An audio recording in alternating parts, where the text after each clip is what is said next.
एक राजा ने अपने महल में गरीबों के लिए भोजन तैयार कराया, लेकिन दुर्भाग्यवश खीर में एक सांप गिर गया।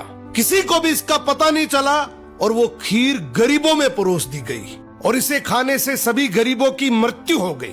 ये देखकर राजा के होश उड़ गए। उसे लगा कि उस पर गरीबों की हत्या का पाप लग गया। पश्चाताप में वो अपना महल और राज्य छोड़कर जंगलों की ओर निकल पड़ा। उसने सोचा कि शायद तपस्या से उसे इस पाप से मुक्ति मिल सके। चलते चलते वो एक गांव में पहुंचा।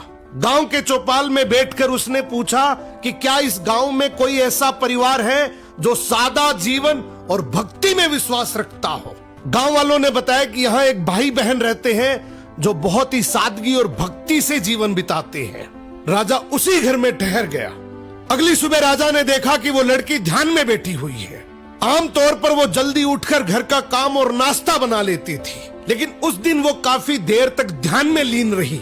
जब वो ध्यान से उठी तो उसके भाई ने कहा, बहन आज तुम देर से उठी हो, घर पर एक मुसाफिर ठहरा है, नाश्ता कराकर उसे जल्दी भेजना था।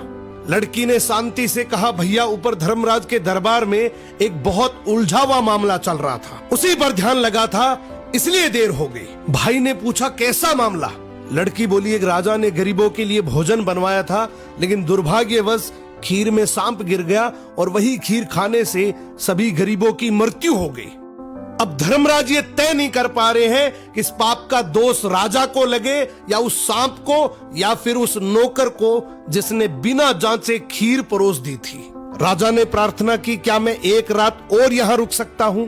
भाई बहन ने अनुमति दे दी।